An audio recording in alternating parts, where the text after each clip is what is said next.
15 दिवसापासून आईपासून लांब राहिलेली दिदू आता कोल्हापूरला जाणार होती. मग काय तिचा आनंद गगनात मावेनासा झाला. आम्हाला लिटरली तिकीट मिळत नव्हतं, तरी पण एसीचं आणि तेही प्रीमियम कोट्यातून तिकीट शेवटी काढावं लागलं. का तर दिदू अजिबातच इथे राहायला मागत नव्हती. आणि आज दिदू जास्त खुश यामुळे सुद्धा होती का तर दरवेळी आम्ही तिचं सेपरेट तिकीट काढत नाही, ती आमच्यासोबतच कोणाच्या तरी सोबत असते. पण यावेळी मात्र दिदूसाठी सेपरेट असं सीट बुक केली होती, त्यामुळे ती खूप खुश होती. सकाळी 6:30 वाजता आम्ही कोल्हापूरला शेवटी पोचलो. दिदूला उठवत होती, पण दिदू बराच वेळ उठत नव्हती. थांब जरा 7:30ला कोल्हापूर येणार असंच तिचं चालू होतं. आणि ए सी असल्यामुळे थंडावा होता, त्यामुळे छान झोपसुद्धा लागलेली तिला. शेवटी 15 ते 20 मिनटं थकली मी उठवता मम्मीला कॉल करावा तर तिला सरप्राईज द्यायचं होतं. आणि फायनली आम्ही बरोबर 6:45 वाजता कोल्हापूर स्टेशनला उतरून रिक्षा केली. आणि मम्मीला आम्ही सांगितलंच नव्हतं, मम्मीला दुसऱ्या दिवशी बसणार असं सांगितलं होतं. आणि तिच्यासाठी तर खूप मोठं सरप्राईज होतं. आणि हे सरप्राईज द्यायच्या नादात दिदूने माझी हालत बेकार केली. बरंच अलीकडे रिक्षा थांबवली, म्हणाली इथून आपण चालत जायचं, जर रिक्षाचा आवाज आला तर आईला समजेल की आपण आलो आहे. त्याच्यामुळे खूप अलीकडे थांबवलं. एक बॅग तर तिने तिच्या त्या सायकलवरच घेतली होती. फायनली रस्त्याच्या तिथे आल्यावरती मला म्हणाली की 2 मिनटं थांब, बाबा कदाचित बाहेर असतील, मी जरा चेक करते मगच तू पुढे ये.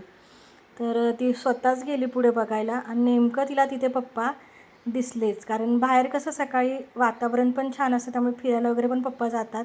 आणि पाहू शकता इथे टी शर्टवरती पप्पा बाहेरच होते, नुकतेच दुकानातून आलेले वाटतं. आणि नंतर मग पप्पा आत गेल्याच्या नंतर मग हिने आपली तिची सायकल घेतली खांद्यावरती. आणि मग एक बॅग मी ऑलरेडी पुढे नेऊन ठेवली होती.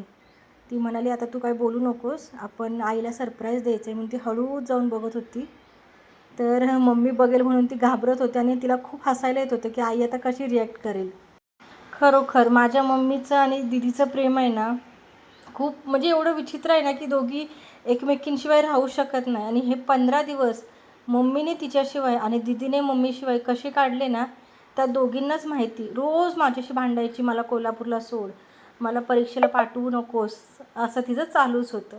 आणि फायनली मम्मीने तिला बघितलं आणि आता ती गेली सायकल घेऊन, म्हणाली मी जाते, आईने मला बघितलं आहे, आई आता बाहेर येणार आहे. आणि मम्मी बाहेर येताना पाहिली की पळाली लगेचच. आणि तिला हसायला तिला कंट्रोल होत नव्हतं की आता आईची त्याच्यावरती रिॲक्शन काय आहे.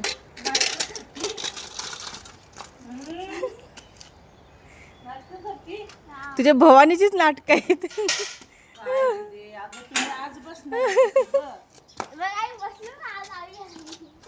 किती आगावपणा ग. अरे पूर्वी माझी बारीक झाली तर तुझ्या काळजी नाही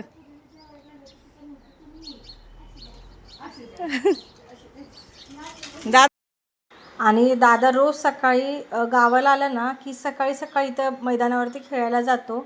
आणि त्याला फक्त माहीत होतं की आम्ही येणार आहोत, त्यामुळे आज तर लवकर उठून तो खेळायला गेला होता. नंतर दिदू घरी आली, सकाळ सकाळी बाहेर चाललेली मुलगी.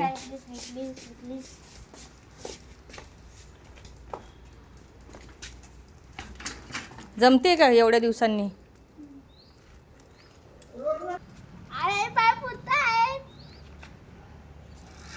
काय बारकायस का आता? फायनली गावाला आल्यानंतर दिदूला मोकळं सोडलं झाकल्यासारखं वाटायला लागलं. शहरात असताना नुसतं कोंडलं जातं. आणि मलासुद्धा दिवाळीनंतर आत्ता गावी आल्यानंतर खूप छान वाटत होतं. पण मला जास्त राहायला भेटत नाही गावाला. मुलांना सोडलं की परत आपलं बॅक टू वर्क करावंच लागतं, शेवटी त्याला पर्याय नसतो. सायकल खेळून आली आणि त्यानंतर अशा आईसोबत गप्पा चालू झाल्या होत्या दिदूच्या. सगळं सांगत होती मला, मम्मीने अशी बोलली, मम्मीने हे केलं, मम्मीने ते केलं, चाड्या सांगणं चालूच होतं.